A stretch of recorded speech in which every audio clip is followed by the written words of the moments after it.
Pasangan beda agama ini memang sulit, tapi kesulitannya kebanyakan di Indonesia. Kalau saya lihat di beberapa tempat di luar negeri, beda agama itu tidak ada masalah. Kenapa? Beda agama itu kan tidak membedakan pribadi manusia kan sebetulnya.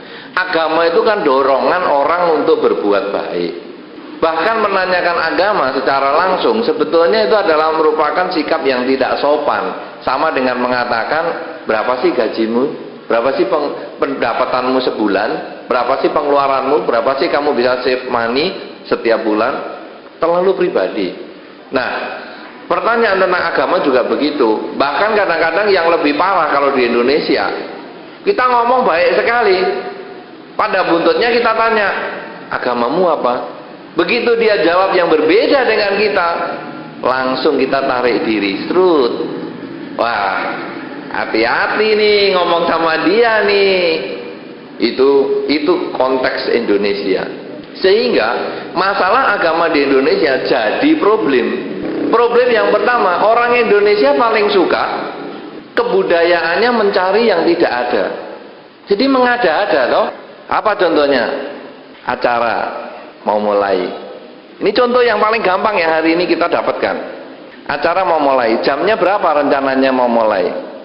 Sudah datang orang yang ditunggu yang belum datang. Ya, panitia tadi merasa enggak? Aduh, kok belum banyak yang datang? Loh, yang diurus yang masih nonton televisi, yang diurus yang orang masih pada kerja, yang belum mandi, yang sudah datang lebih awal, yang sudah lebih rapi menyiapkan diri, lebih awal menyiapkan, memberikan waktu, sudah mengorbankan segalanya untuk datang, nggak diurus. Tunggu dulu. Lu kan kasihan. Bagi saya hal ini adalah tidak fair, tidak adil. Yang sudah datang lebih awal tidak mendapat manfaat, yang ditunggu malah orang yang belum datang. Ini kan nggak benar cara seperti ini. Nah, itu pola hidup Indonesia. Sehingga akhirnya kalau pergi ke tempat ibadah, karena beda agama, suami pergi ke tempat ibadah satu, istri pergi ke tempat ibadah dua, pertanyaan yang tidak ada itu muncul. Anda sekarang rasain di dalam diri Anda sendiri. Setiap hari ada suami datang tanpa istri, Anda pasti tanya, kemana istrimu? Betul? Iya, itulah pola Indonesia. Belum berubah kan? Kemana istrimu? Istri pergi tanpa suami, kemana suamimu? Ya kan? Nah, sehingga akhirnya muncul jawaban, aduh, suami atau istriku ini nggak seagama. Buntutnya, kenapa nggak seagama? Loh, kan ini seperti Pak Camat yang ngurusi. Agama apa diurusi? Memangnya mau ngurusi KTP-nya? Kenapa nggak seagama? Memangnya kamu dikawinkan sama orang tua? Memangnya kawinmu kecelakaan? Memangnya, wah, macam-macam jadinya. Suami istri udah datang, anaknya tidak datang. Yang ditanyakan adalah, loh, anakmu kok nggak diajak? Ya kan? Ya, itu pola Indonesia yang bikin masalah. Tidak menghargai yang sudah datang, malah mencari yang tidak ada. Ini jadi problem. Nah, oleh karena itu, agama di Indonesia lalu jadi masalah. Nah, karena itu sekarang perkawinan beda agama, karena sekarang agama ini menjadi gengsi. Di Indonesia ini kan agama bukan hanya penghayatan, tetapi agama ini kadang menjadi merek atau gengsi. Saya sudah agama A. Bangga. Dikiranya kalau sudah agama A dia paling hebat. Saya sudah agama B, lebih hebat lagi. Saya agama C, paling hebat. Saya agama D, kurang hebat. Jadi saya minder. Ada loh yang minder. Anda sendiri coba yang umat Buddha. Kadang-kadang kan minder, ditanya agamamu apa? Ya, aku ikut-ikutan lah. Nggak mau ngaku, aku agama Buddha. Malu. Lah kalau dirinya sendiri sudah minder, bagaimana? Ya toh? Nah, kadang-kadang kan Anda malu. ngakui. Nah ini kenapa? Karena ini Indonesia merasa agama itu merupakan satu gengsi tertentu. Ayo ikut agama ini nanti bikin kaya. Ayo ikut agama ini nanti kamu sukses. Ayo ikut agama ini nanti kamu sehat. Saya katakan saudara, di dunia ini ada beberapa negara, beberapa tempat yang dominan agama tertentu. Misalnya Indonesia, umat muslim terbanyak. Arab Saudi lebih banyak lagi. Bali, Hindunya banyak. Thailand, Buddhisnya banyak. Vatikan, Katoliknya banyak. Mana lagi? Apalagi agama yang lain. Pokoknya negara kan banyak tuh agama-agama semua. Ya kan? Pernah Anda renungkan itu bahwa ada negara yang umat agama tertentunya banyak? Sudah? Nah, sekarang perenungan yang kedua. Di tempat yang agamanya banyak itu, adakah orang sukses? Adakah orang miskin? Adakah orang sakit-sakitan? Adakah orang sehat? Adakah orang baik? Adakah orang jahat? Ada? Berarti kan baik buruknya seseorang bukan karena agama. Kaya miskinnya seseorang bukan karena agama. Sehat dan sakitnya seseorang bukan karena agama, tapi karena pribadinya, karena karmanya masing-masing. Jadi jangan pernah kita termakan oleh iklan, ini ikut ini nanti sehat. Lalu Anda boleh jawab, kalau memang ikut agamamu itu tidak ada yang sakit, negara yang dominan agama seperti kamu tidak ada rumah sakit. Lu sehat semua, betul? Iya. Ayo ikut agama ini, nanti kamu kaya. Berarti di negara yang dominan umatnya agama itu tidak ada pengemis. Iya kan? Ada yang lebih parah lagi. Ayo ikut dengan agama ini, nanti enteng jodoh. Anakmu cepet dapat pasangan hidup. Loh, kamu ini negaranya agamanya dominan agama apa? Nanti kita tunjukkan. Oh, agama ini, negaranya itu. Wah, berarti semua pada kawin semua ya. Nggak ada nih yang nggak punya pasangan. Oh ya, ada yang nggak punya pasangan. Nah, berarti bukan karena agama kan? Karena perilaku masing-masing. Nah, itu caranya kalau kita mau menjawab. Nah, sekarang karena Indonesia tadi sudah menjadi satu gengsi agama tertentu, maka akhirnya agama ini jadi masalah bagaimana? Misalnya pacaran, beda agama. Nanti hari kebaktian itu sudah berproblem. Cowoknya pergi ke tempat ibadah satu, ceweknya ke tempat ibadah dua. Pertanyaan akan datang, kemana pacarmu? Tidak seagama ya? Kok diajak ke sini biar jadi satu agama, kan enak. Loh, itu teror sudah. Kuping diteror. Akhirnya kalau nggak kuat, stres. Lebih baik tidak di agama satu, tidak di agama dua, ke agama tiga. Jadi sudah nggak diteror. Di kesana kita bisa bareng-bareng. Oke, tetap agama satu dan agama dua, baik. Kawin. Nah, kawin ini bikin problem.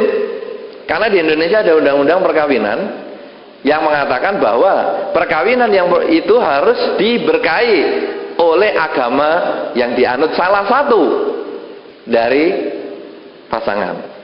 Nah, jadi sekarang nyari, bingung. Pemberkahan menurut aku, agamaku atau agamamu? Ya kita sut, batu, kertas, gunting. Ayo, agama jadi mainan. Dikiranya dengan sud begini terus, ya menang aku, berarti ayo ikut pemberkahan di agamaku. Ini kan jadi barang nggak beres. Oke, selesai. Perkawinan, pilih salah satu agama, entah agama satu atau agama dua. Aku ngalah dah sama kamu. Oke, ngalah. Punya anak, mau dididik agama apa? Agama satu atau agama dua? Agama bapaknya atau agama ibunya? Ya, anak yang pertama agama bapak. Kalau gitu agama yang anak kedua agama ibu. Ini kan jadi seperti partai di dalam rumah, cari anggota. Sehingga nanti blok sini, blok agama ini. Kamu kan ikut sana, ibumu, agamamu. Anda bisa lihat kok di dalam masyarakat yang sudah seperti itu, korban-korban seperti itu. Oke, anak nurut. Nah ini kan masalah kan selesai. Pacaran nurut, kawin nurut, anak pendidikan nurut. Manusia kan makin lama makin tua sakit-sakitan. Ini bagian yang sulit dilewati. Yang sakit agama A, yang sehat tanya, kamu mau disembayangi agamamu apa agamaku? Loh, karena orang sakit itu paling stres. Anda mungkin belum ngalami sakit sampai gerbang kematian, tapi kalau sudah sampai di situ, ya sudahlah, agamaku dulu. Kok nggak manjur? Ya sudah, ikut agamamu. Wih, kok manjur? Aku ikut. Kena akhirnya. Padahal kembali lagi, kalau memang agama itu bisa menyembuhkan orang sakit, negara yang dominan agama itu tidak ada rumah sakit. Tapi kan kenyataan orang sudah stres, bingung. Oke, sekarang sakit tetap ngotot. Aku agama ini. Berarti aku sakit pun aku harus agama ini. Bagus. Akhirnya pasangan hidup, oke, saya sembayangi menurut agamamu, nggak apa-apa. Sakit jatuh temponya mati. Disembayangi agamanya yang mati atau yang hidup? Olah, yang mati kan sudah nggak ngerti, sembayangi aja yang hidup. Apa happy begitu? Sudah mati disembayangi, ya sudah, karena ini umat banyak yang sejenis agamanya, mati disembayangi menurut agamanya yang mati. Peringatan yang ketiga hari, peringatan yang ketujuh hari, peringatan yang ke-49 hari, mau disembayangi agama apa? Agama yang mati atau yang hidup? Masalah beda agama di waktu pacaran bisa bikin masalah sampai kematian datang. Bom waktu sebetulnya, hanya nunda di pacaran bisa jatuh di perkawinan. Perkawinan masih belum, bomnya belum hidup, belum meledak, punya anak masih belum meledak, sakit-sakitan belum meledak, mati belum meledak, bentuk kuburannya. Mau bentuk kuburannya yang mati, agamanya, atau yang hidup. Lah kuburan di Indonesia saja dipisahkan kok. Kuburan agama A di sini, kuburan agama B di sini. Lah kuburan aja bisa dikapling-kapling. Bukan hanya orang hidup yang dipisahkan karena agama, orang mati juga dipisahkan karena agama. Sangat-sangat mengerikan sebetulnya kondisi seperti ini. Makanya gampang sekali disenggol sedikit agama, cekcok, bacok. Orang mati aja bisa dipisah, nanti surganya juga dipisah. Agama apa kamu? Agama itu, surganya beda sama aku. Loh, sok tahu. Kalau Anda tanya balik, sudah pernahkah kamu masuk surga? Itu kan katanya buku yang kamu percaya, belum pernah dibuktikan. Jadi kita ini ikut agama kadang-kadang bukan tambah baik, tambah berkotak-kotak, jadi pisah-pisah. Kita ini manusia, semua manusia. Agama adalah untuk manusia. Kenapa agama bisa memisahkan manusia? Ini adalah perilaku manusianya sendiri, bukan agamanya. Nah, sekarang bagaimana bagi yang mau pacaran? Saya sarankan, karena Anda di Indonesia satu agama. Bagaimana kalau pacaran Anda tidak mau, cari yang lain. Banyak kok pasangan hidup, calon pasangan hidup. Karena mencari pasangan hidup itu paling gampang di dunia. Melek mata Anda mesti ketemu lawan jenis. Pilih aja salah satu, mesti dapat. Entah nenek-nenek apa-apa, dapat. Tapi kan lawan jenis. Gampang. Mencari duit lebih sulit. Anda jungkir balik dari pagi sampai malam, belum tentu ketemu duit. Tapi mencari pasangan hidup, melek mata di depan pintu, sudah ketemu duit, ketemu lawan jenis. Tinggal, ayo mau nggak kamu sama aku? Nggak mau, pergi lain lagi. Lewat lagi yang lain, mau nggak kamu sama aku? Nggak mau, ya udah yang lain lagi. Nah, saudara-saudara, Sekarang bagaimana seandainya sudah pasangan hidup, sudah suami istri tapi tetap beda agama? Apa yang saya sarankan? Saling pengertian. Bahwa agama sesungguhnya tidak ada yang bisa disebut benar. Mana tuh agama yang disebut benar? Katanya agama kalau mati masuk surga. Pernah apa? Yang mati dengan agama tertentu itu kembali dan lapor, bener loh, aku mati masuk surga. Bener, sungguhan, ayo ikut agama ini. Itu katanya buku. Katanya buku yang belum tentu kebenarannya. Wah, ini buku mesti bener. Itu kan katamu. Bukunya sendiri nggak ngomong gitu. Kalau bukunya mesti bener, yang masuk surga bukunya. Loh, jadi kenapa saudara? Kalau begitu kita harus memahami, agama dipilih bukan karena benar dan salah. Saya memilih agama Buddha bukan karena agama Buddha benar dan yang lain salah. Tetapi saya memilih agama Buddha karena saya merasa cocok dan yang lain saya tidak cocok. Tapi bukan berarti salah. Contoh, saudara di sini suka rica-rica. Pernah Anda mendengar nasi rawon? Pernah? Mungkin Anda nasi rawon nggak suka, ya kan? Tapi bagi orang Jawa Timur nasi rawon enak sekali. Jadi, apakah makan rica-rica itu apa tadi? Ikan rica itu mesti benar? Tidak. Apakah makan rawon itu salah? Tidak. Ini masalah kecocokan. Anda suka ikan rica itu karena Anda cocok. Orang Jawa Timur suka rawon adalah karena cocok.